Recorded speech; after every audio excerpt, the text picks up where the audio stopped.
Apocalipse capítulo 3, verso 14. Ao anjo da igreja em Laodiceia escreva: estas coisas diz o Amém, a testemunha fiel e verdadeira, o princípio da criação de Deus. Conheço as obras que você realiza, que você não é nem frio nem quente. Quem dera você fosse frio ou quente. Assim, porque você é morno e não é quente e nem frio, estou ao ponto de vomitá-lo da minha boca. Você diz: sou rico, estou bem de vida e não preciso de nada. Mas você não sabe que é infeliz, sim, miserável, pobre, cego e nu. Aconselho que você compre de mim ouro refinado pelo fogo, para que você seja de fato rico. Compre vestes brancas para se vestir, a fim de que a vergonha de sua nudez não fique evidente, e colírio para ungir os olhos, a fim de que você possa ver. Eu repreendo e disciplino aqueles que amo, portanto, seja zeloso e arrependa-se. Eis que estou à porta e bato.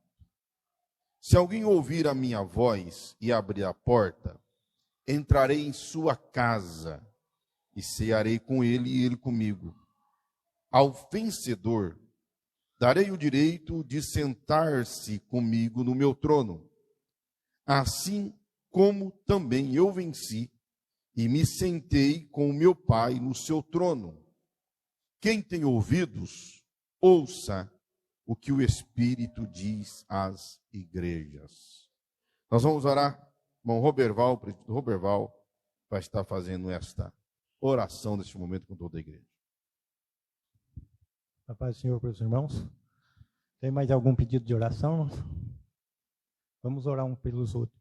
Querido Deus, nós te agradeço, Senhor, por mais uma vez ter nos dado, Senhor, esta oportunidade de poder chegar na tua casa, Senhor, para aprender da tua palavra. Pai amado, eu te peço, Senhor, em favor dos pedidos de oração, Jesus, que foi levantado as mãos, Senhor, neste lugar. Senhor, conhece a necessidade, Senhor, de cada um. Conhece, Senhor, o que nós precisamos, ó Pai. Senhor amado, eu te peço, Senhor, em favor, Jesus, dos irmãos, Senhor, que estão enfermos, irmãos que estão com o coração ainda triste, Senhor. Pai amado, o teu Espírito Santo, que é o Consolador, Jesus, de cada coração, está aqui nesta noite, Senhor, para alegrar a cada um. Assim eu te peço, Senhor, no nome de Jesus, fica conosco. Amém.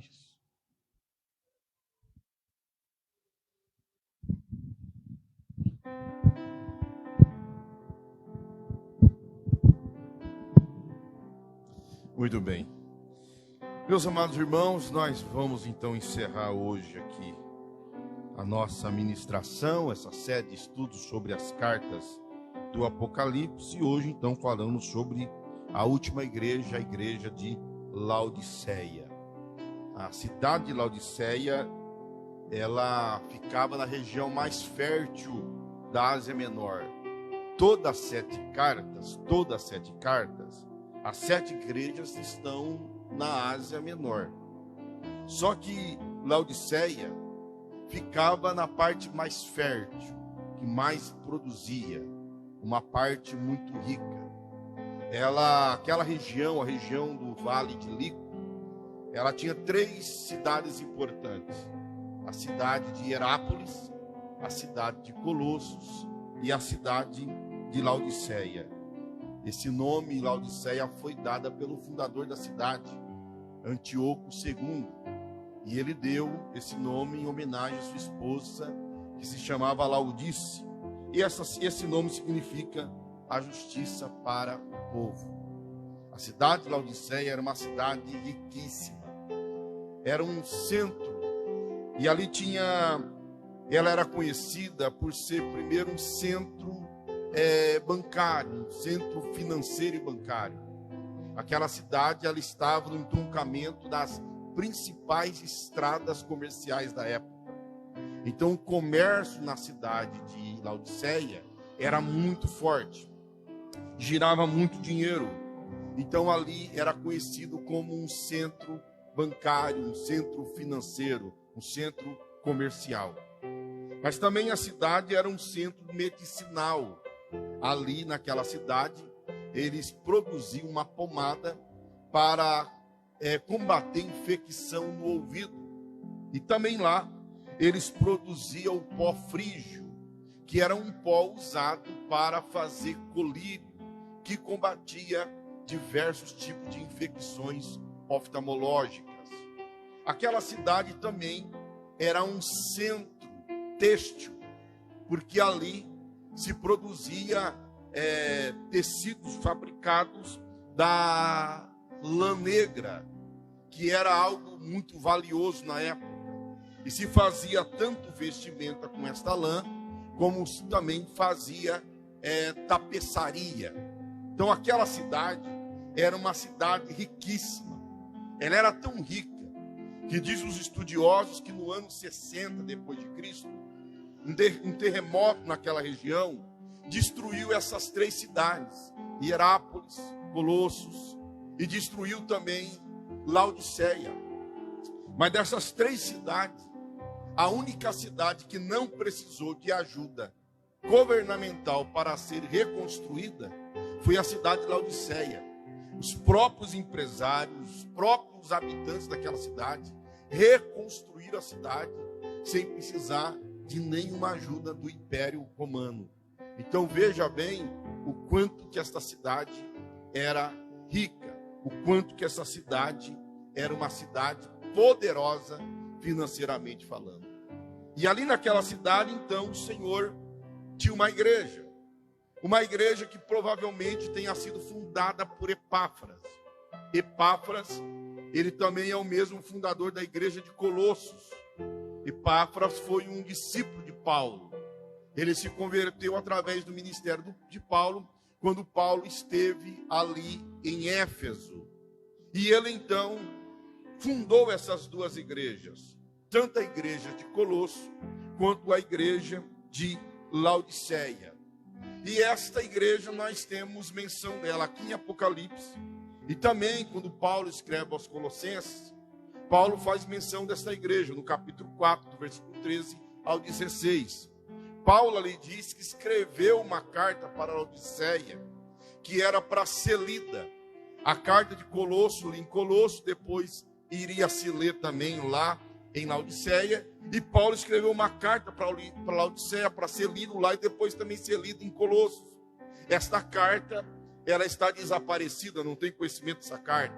Ela não entrou no cânon porque não se sabe o paradeiro desta carta.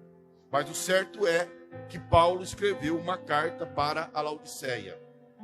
Quando Paulo escreve essas cartas, tanto para a igreja de Colosso quanto para a igreja de Laodiceia, ele escreve a pedido de Epáfras.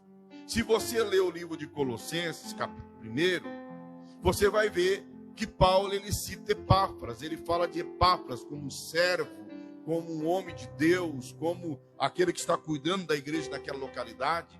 E a igreja de Colosso, na época, estava passando por uma situação de muito embate com os gnósticos, com os fariseus, judeus, né, que tentavam impor sobre a igreja os ritos mosaicos. Paulo, então, escreve essa carta a Colossenses. Então, se entende que, provavelmente, quando ele escreve a carta a Laodiceia, ele escreve também com o objetivo de combater alguma coisa que ali estava acontecendo. Então, esse é o contexto histórico aí da carta à igreja de Laodiceia. Vamos então para o comentário versículo por versículo. Ao anjo da igreja em Laodiceia escreva: essas coisas diz o Amém, a testemunha fiel e verdadeira, o princípio da criação de Deus. O Senhor se apresenta como aquele que é o Amém e como aquele que é a testemunha fiel e verdadeira. Quando você lê a carta que o Senhor escreveu à igreja de Laodiceia, você vê que a igreja de Laodiceia, ela está vivendo uma mentira. ela está desvivendo uma mentira. O testemunho que ela dá de si é um testemunho mentiroso. Ela diz: nós somos ricos, nós não temos falta de nada. O Senhor diz: tu és pobre, tu és miserável, tu és cego, tu estás nu.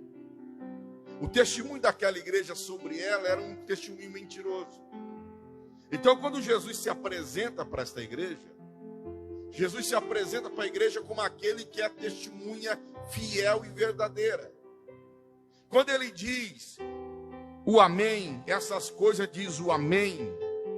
O amém, quando ele está no início de uma frase, dentro do hebraico, dentro do contexto bíblico, ela tem um significado de certamente, de verdadeiro.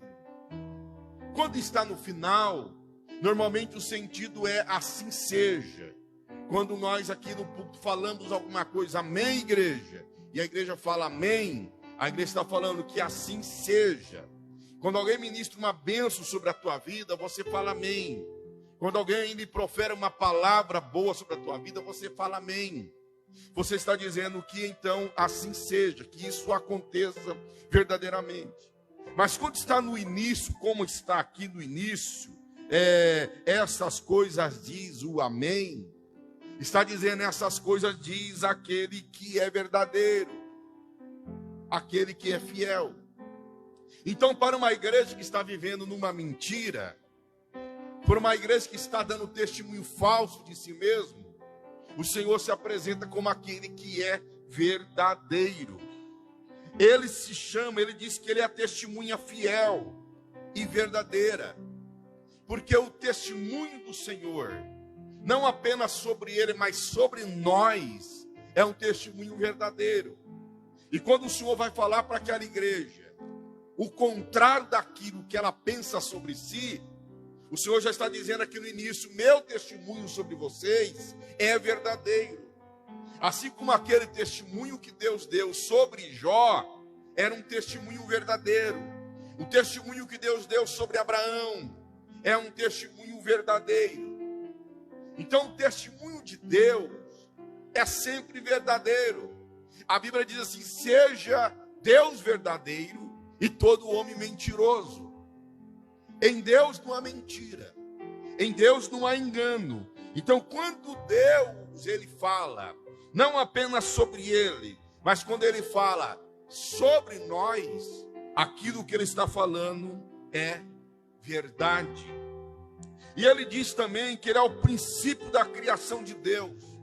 Aqui não quer dizer que ele foi o primeiro a ser criado, porque assim como o Pai é eterno, o Filho é eterno. Assim como o Pai é incriado, o Filho também é incriado. Ele subsiste para todo sempre.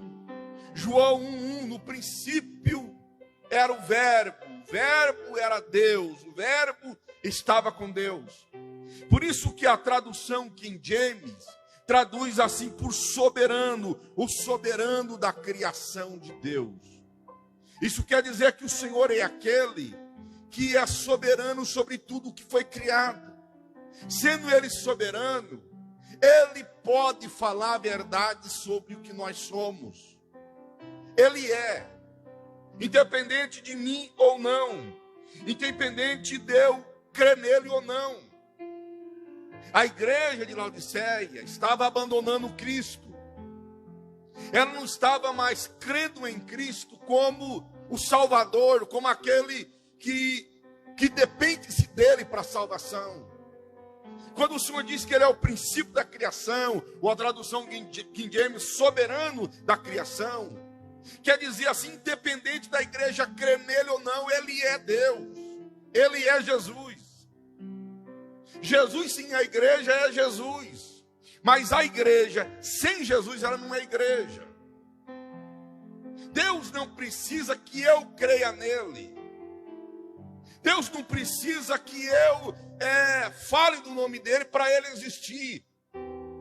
Existe aqui uma diferença daquilo que a Bíblia nos ensina para aquilo que a mitologia grega ensinava sobre o panteão dos seus deuses que habitavam no Monte Olimpo. Para que aqueles deuses fossem fortes, eles precisavam ser acreditados. Alguém tinha que adorar ele. Alguém tinha que proferir o nome dele para ele existir.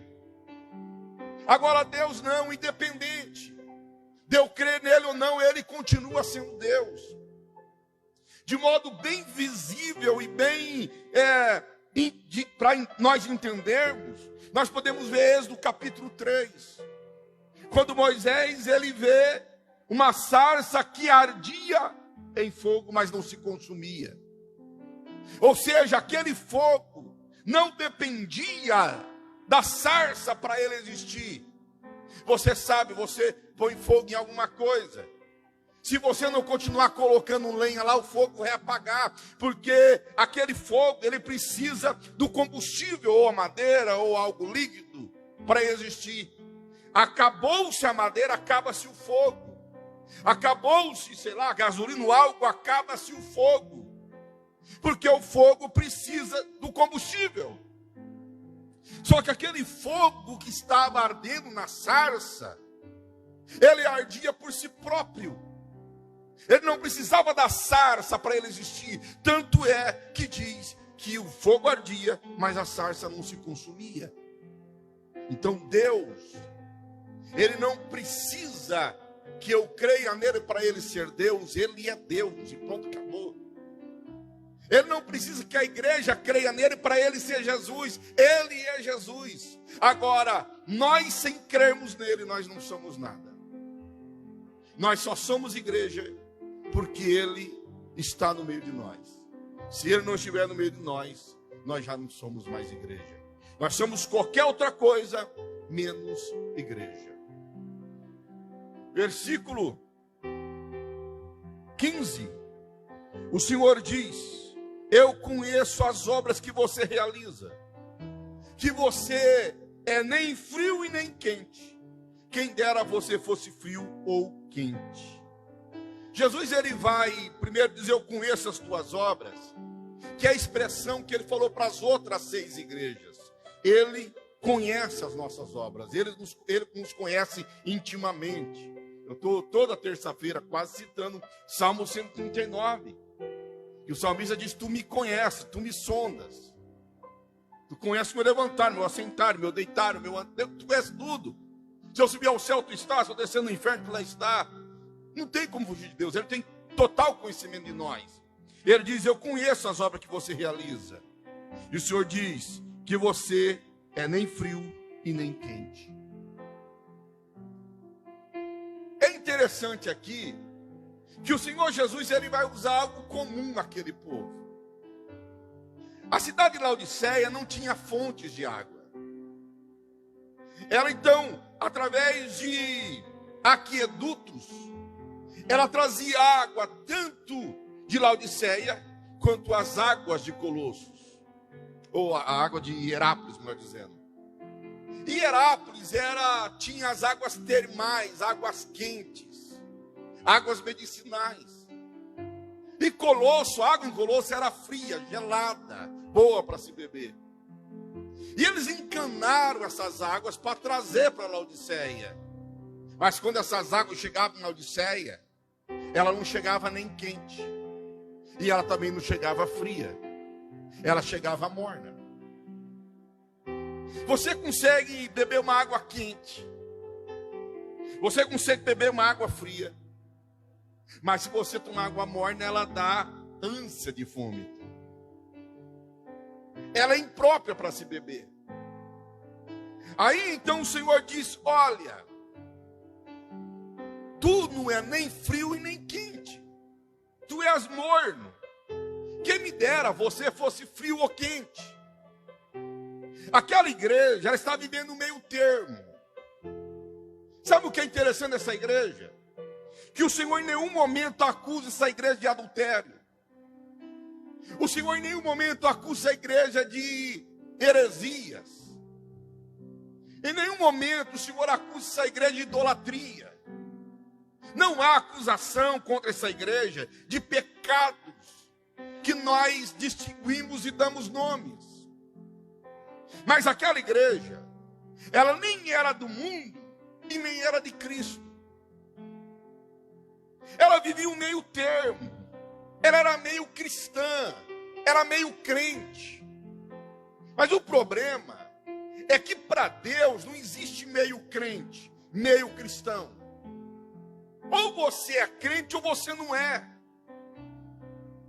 Deus, ele tolera o crente, porque por mais santo que você seja, você está debaixo da misericórdia e da graça de Deus. Deus, ele tolera o ímpio que não conhece ele. Mas aquele que está no meio termo é o pior. Porque ele nem aproxima de Deus, nem vai para o mundo. Ele nem está com Cristo, nem está com o diabo, é um pelão pecar. Esse é o pior no meio da igreja. O crente que não tem consciência própria, pensamento próprio, que anda pela cabeça dos outros. Aqui nesse sentido, meio termo, nem quente, nem frio, morno, é aquilo que Elias ele fala para Israel, 1 Reis: até quando vocês cocheareis entre dois pensamentos? É estar com um pé no caminho, um pé fora do caminho. É hora sentar na mesa do Senhor, hora sentar na mesa do diabo. É hora beber do cálice do Senhor, hora do cálice do diabo. Paulo fala sobre isso. Queridos, ou nós somos crentes ou nós não somos. Ou nós somos servos de Cristo, Cristo habita em nós. Ou nós não somos, não adianta. Você não pecar, não adulterar, não prostituir, não cometer idolatria, não roubar, não matar. Está aqui na igreja. Ser batizado, participar do corpo e do sangue de Cristo. Dizimar, ofertar, cantar, pregar. Mas se você não tem Cristo habitando na tua vida, não adianta ser esse crente. Não adianta perder o tempo dentro da igreja. Porque está perdendo tempo. É o próprio Senhor que diz: quem dera você fosse frio ou quente. Ao meio termo, o pior crente para se converter é aquele crente que ora está lá, está na igreja, mas não serve a Cristo, não ama Cristo, não é a habitação de Cristo. Ele se acha autossuficiente, ele se acha muito bom, ele acha que não precisa de nada. Aí o Senhor diz assim: porque você é morno, versículo 16, e não é nem quente nem frio, estou a ponto de vomitá-lo na minha boca. O Senhor está a ponto de vomitar aquela igreja da presença dele, jogar fora, por causa do estado de autossuficiência que aquela igreja ela vivia. Autossuficiência, nós não precisamos de mais nada, nós não precisamos de Cristo. É por isso que Cristo estava para fora do templo, para fora da igreja. É por isso que ele diz: eu estou à porta e bato. Porque ela se achava autossuficiente. E aí no versículo 17 o Senhor diz: você diz, sou rico, estou bem de vida e não preciso de nada. Mas você não sabe que é infeliz. Sim, miserável, pobre, cego e nu. Olha a afirmação daquela igreja. Você diz, sou rico, estou bem de vida e não preciso de nada. Aquela igreja vivia no auto-engano. O auto-engano. Eles achavam que estavam bem, que estava certo, que não precisava de mais nada. Não precisava nem mesmo mais de Jesus. Aquela igreja havia deixado de ser uma igreja para ser uma instituição, um encontro social. Como é triste, irmãos, quando você conversa com um crente que é autossuficiente, quando ele se acha muito bom, quando ele se acha o digno da salvação, quando ele se acha a última bolacha do pacote, ou como diz o outro, a última Coca-Cola no deserto. Ele vive um engano, um auto-engano. Ele é demasiadamente santo aos seus próprios olhos. Ele acha que ora mais do que todo mundo, canta mais do que todo mundo, é mais crente que todo mundo. Eu com conheça alguém assim, que não é longe, é da minha parentela. Que a coisa mais difícil é você sentar para conversar. Porque é o rei da cocada preta, acha que o céu é dele. E o Senhor se afasta desse tipo de gente. Essa igreja, ela se achava autossuficiente, que não precisava de mais nada. Ela então estava vivendo o auto-engano.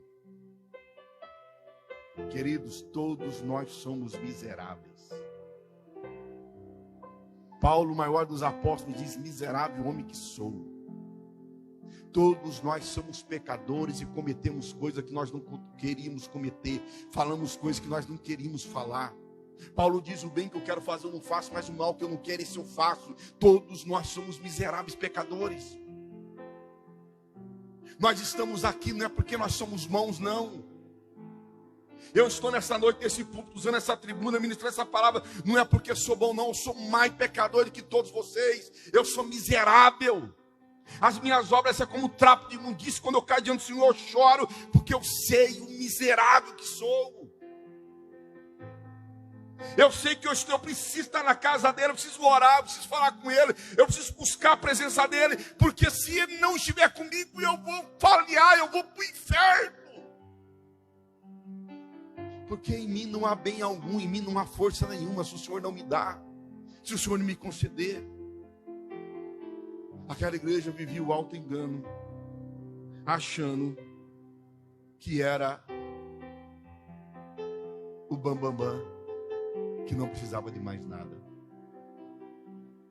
Eu volto a repetir que é interessante, que essa igreja não é acusada de nenhum pecado, que nós conhecemos e damos nomenclatura. Não, essa igreja, o pecado dela é invisível. O pecado dela é invisível, porque o Senhor é que sonda o coração. E o Senhor sondou o coração daquela igreja e viu que eles estavam totalmente distantes dele, que eles haviam colocado ele para fora da igreja. Versículo 18: aconselho que você compre de mim ouro refinado pelo fogo, para que você seja de fato rico. Compre vestes brancas para se vestir, a fim de que a vergonha da sua nudez não fique evidente, e colírio para ungir os teus olhos, a fim de que você possa ver. Mais uma vez, aquela cidade era o centro têxtil. Fabricavam tecidos e roupas, vestimentas de luxo, mas diante do Senhor eles estavam nus. Aquela igreja, aquela cidade fabricava o pó frígio que fazia os melhores colírios que eram exportados para todo lado da época. Mas o Senhor diz: vocês precisam adquirir o colírio que eu tenho, para que vocês possam ver a sua miséria. A verdade é que se Deus não abrir os nossos olhos, nós vivemos o auto-engano. Quando a Bíblia diz, o Senhor dizendo que o Espírito Santo nos convenceria do nosso pecado, é isso. O Espírito Santo mostra para nós aquilo que nós somos, o miserável que nós somos. E quando nós nos vemos, Ele está abrindo nossos olhos. Quando Paulo diz: examina o homem a si mesmo. Quando Jesus diz: tira a tábua do teu olho, Ele está dizendo: olha para dentro de você, olha para você, contempla aquilo que você é. Aqui o Senhor diz: compre de mim colírio, para que você possa ver. Eles achavam que eram riquíssimos, não tinha falta de nada. O Senhor diz: tu é pobre, compre de mim ouro, ouro refinado pelo fogo.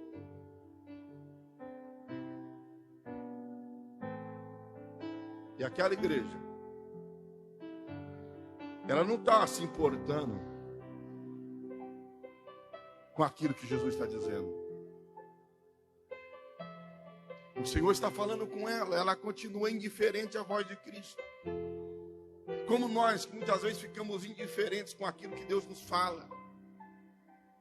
Nós ficamos indiferentes com as palavras que o Senhor profere sobre nossa vida, para nos converter, para nos redimir, para nos transformar. Aquela igreja está indiferente. O Senhor vai dizer no versículo 19: eu repreendo e disciplino aqueles que amo. Portanto, seja zeloso e arrependa-se. A repreensão de Deus, o castigo de Deus não é ira, é amor, é misericórdia. O Senhor nos diz aqui que a sua repreensão e a sua disciplina é ato do seu amor. É por Ele nos amar que Ele nos corrige. É por Ele nos amar que muitas vezes Ele nos leva por situações difíceis. Mas para que nessas situações nós possamos reconhecer Deus. É por isso que muitas vezes Deus permite que coisas ruins aconteçam conosco. E nós oramos e reclamamos: Deus, eu sou fiel, eu sou isso, aquilo. E não, se Deus deixa. É ato do amor de Deus. A correção e o castigo de Deus nunca é por causa da sua ira. Hoje não. Hoje é graça, então é ato do seu amor. Deus está levando aquela igreja a uma repreensão severa, a uma disciplina severa, porque Ele ama aquela igreja. Mas o Senhor diz: portanto, seja zeloso e arrependa-se. Tem um lado divino, a disciplina, a repreensão. Mas tem um lado humano, o arrependimento. Deus não pode fazer isso por nós, nós temos que arrepender. Deus nos fala, Deus nos leva para situações para nós contemplarmos a nossa miséria, para nós entendermos que sem Ele nós nada somos. Mas nós temos que arrepender, e arrepender aqui é no sentido de mudança de mente, mudança de comportamento. O Senhor nos chama para uma mudança de comportamento. O Senhor nos chama para uma mudança de mente, mudança de pensamento. Não mudanças externas, mas mudança interna. Porque há muitos que vivem uma mudança externa, uma aparência. Aquilo que Jesus chamou dos fariseus de sepulcros caiados. Porque os sepulcros dos patriarcas, eles colocavam até pedras preciosas, eles ornamentavam aquilo lá, mas por dentro estava lá toda a podridão. Nós temos que viver uma aparência de piedade, mas muito mais que a aparência de piedade, nós temos que ter a piedade dentro de nós, uma vida santa, de amor e comunhão dentro de nós. Viver uma vida externa de nada adianta. Engana homens, mas não engana Deus. E aquela igreja estava enganando os homens. Mas o Senhor diz: não, vocês têm que mudar. Vocês não estão na condição. Vocês estão insensíveis à minha voz. Vocês têm que se arrepender. Versículo 20: eis que estou à porta e bato. Se alguém ouvir a minha voz e abrir a porta, eu entrarei em sua casa, serei com ele e ele comigo. O Senhor está à porta. O Senhor não violenta ninguém para entrar. O Senhor é educado. E é interessante para a igreja de Filadélfia, o Senhor diz: eu coloquei uma porta aberta diante de vocês, mas aqui a igreja de Laodiceia colocou uma porta fechada diante de Jesus. Ele está para o lado de fora, ele está batendo. E aqui o sentido não é que você bate e não chega ninguém, você desiste. Muitas vezes eu vou fazer visita com a Márcia e eu bato palma. Uma vez, duas vezes, não sai ninguém, eu vou embora. Porque eu não sei se a pessoa não está, ou se ela não quer me receber. Eu não vou insistir. Aqui o bater é aquele que bate. Passa um minuto, bate. E vai batendo. Vai batendo. Insistentemente. Até que alguém ouça e abre a porta. O Senhor diz: eu estou do lado de fora, eu estou batendo. Mas alguém tem que abrir a porta. Se abrir a porta, eu entrarei. Eu entrarei, cearei com ele e ele comigo. Ceiar, a refeição principal dos judeus era à noite. O jantar, que nós chamamos de jantar, os judeus chamavam de cear. Era um momento que a família se reunia, sentava ao redor, não de uma mesa, porque normalmente não existia mesa, mas colocava-se então ali alguma coisa baixa no chão, se sentava ao redor e iam se alimentando, conversando. E naquele momento que os judeus comiam a comida salgada, que era a comida da comunhão, a Bíblia fala no Antigo Testamento da aliança do sal. Quando duas pessoas haviam brigado e eles se reconciliavam, eles então sentavam ao redor de uma mesa para comer uma comida temperada com sal. Aquela comida temperada com sal simbolizava a aliança que era restituída entre aquelas duas pessoas. E o Senhor diz: se você abrir a porta, nós vamos reatar nossa amizade. E nós vamos sentar e nós vamos participar de uma ceia. Nós vamos comer uma comida temperada com sal, com uma aliança, ou como símbolo da nossa aliança que está sendo restaurada. Versículo 21. Ao vencedor darei o direito de sentar-se comigo no meu trono, assim como também eu venci e me sentei com meu Pai no seu trono. O Senhor já tinha feito também esta promessa à igreja de Tiatira, quando o Senhor diz também que o vencedor sentaria com ele no trono. O Senhor diz aqui novamente: ao vencedor darei o direito de sentar-se comigo no meu trono. Os vencedores terão o privilégio de reinar com Cristo. Sentar no trono é reinar. E todos aqueles que vencerem este mundo, o pecado, vão assentar o Senhor no trono para reinar com Ele. Queridos, quando o Senhor estabeleceu o reino milenar na terra, a igreja, os vitoriosos vão com Ele reinar, vão com Ele administrar todas as nações da terra. Paulo vai dizer que se nós sofrermos com Ele nós também reinaremos. Então o Senhor faz a promessa ao vencedor de sentar com Ele no trono, de reinar com Ele. E ele termina dizendo no versículo 22, quem tem ouvidos ouça o que o Espírito diz à igreja. Nas 7 cartas, o Senhor disse isso: quem tem ouvidos, ouça o que o Espírito diz à igreja. Eu concluo dizendo o seguinte: o Senhor fala, o Senhor nos alerta, o Senhor usa profetas, o Senhor usa através dos louvores, o Senhor usa na palavra. O Senhor nos manda a palavra para nos corrigir, para nos alertar, mas cabe ao homem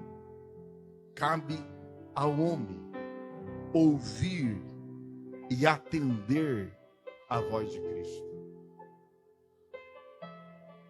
Todas as vezes que nós ouvimos a palavra de Deus, nós nos tornamos indesculpáveis diante de Deus.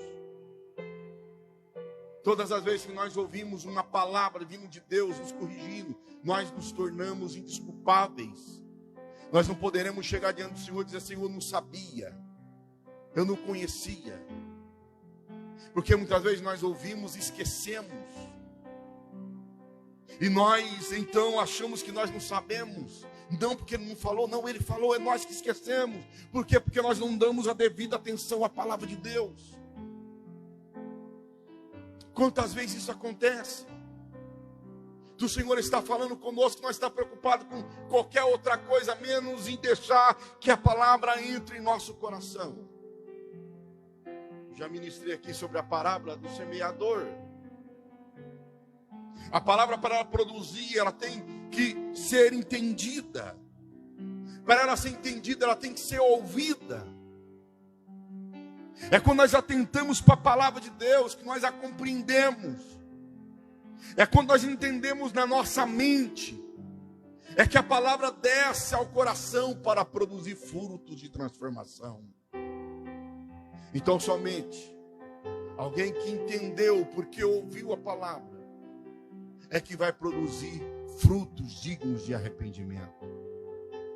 Então, para todas as igrejas, o Senhor fala: quem tem ouvidos, ouça o que o Espírito diz às igrejas.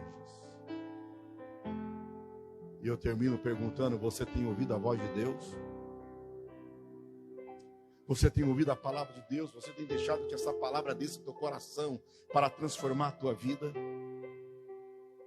Ou quando você sair dessa igreja hoje, você vai chegar na tua casa, talvez você vai fazer alguma coisa e a palavra já não vai estar mais guardada no teu coração.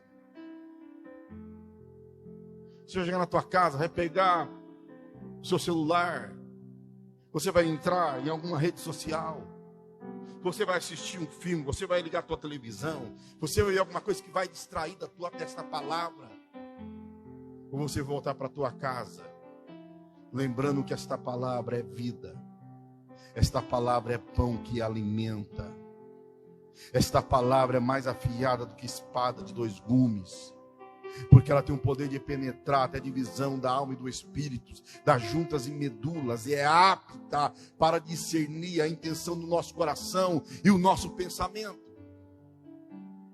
Que Deus nos guarde e que Deus nos ajude a conservar a palavra dele em nosso coração e a falarmos como salmista: guardei a tua palavra no meu coração para não pecar contra ti.